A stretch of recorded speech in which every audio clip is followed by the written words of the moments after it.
Here we are. Where do we go from here? Big shout out to the people who've been with us since 2022, some of you since 2021, and also to the people who are now in the trenches with us.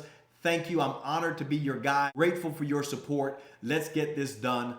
It's real simple. Family is our story, and we are concerned about what we want life to look like 10 years from today. So thank you. I want to give you a quick update on what we've accomplished, what we're working on, and what comes next. So exciting. Let's start right at the top with property tax reform. I can explain the problem in a real simple way. Property taxes are out of control and property reform is needed badly. That is the whole thing. Property tax increases make home ownership less and less affordable.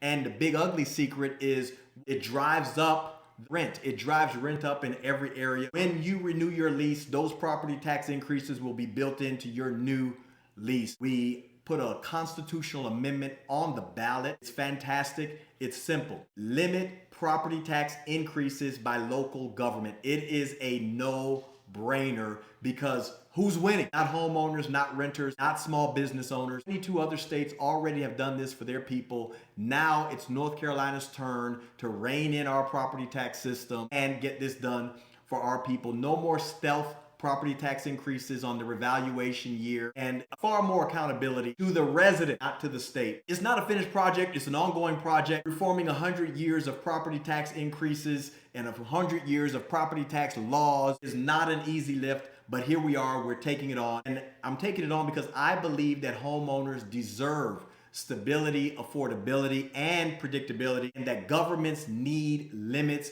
and guardrails because nobody's winning in this system. I'll tell you this, be wary of anyone who fights for the power to tax the snot, the life, the happiness out of families and businesses. It's interesting because those in opposition to this change either don't understand the reform, which is understandable, and they're simply following marching orders, or they're just dishonest. Maybe they're a blend of the two. Maybe they don't understand following marching orders and they are dishonest, or maybe even worse, maybe they're just sworn opposition and they're willing to hurt us all to play that role as the opposition. That's sad. The other thing is public safety. We had the Criminal Illegal Aliens Act. What that did was when somebody is in this country illegally and they commit violent crimes, our sheriffs now hold them for 48 hours.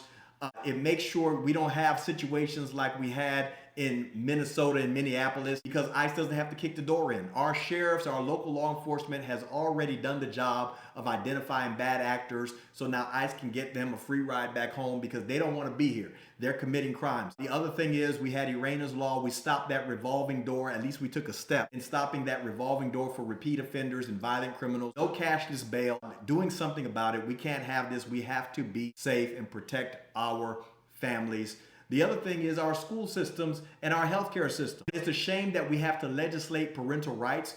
I think we're too good for this. North Carolina's too good to have to legislate parental rights, but here we are. And the bottom line is parents have the right to direct the upbringing, the education, and the healthcare of their children without having to constantly fight some system or organization who thinks they know better for their family. So we want to make sure that we keep those types of things going. And those are really the issues that we're working on in Raleigh, protecting families, making our communities safer, and making government more accountable to the people. So we want to get that done. The other thing is I'm back home. I'm super grateful, knocking on doors, doing pop-up meetings, having great conversations with our neighbors.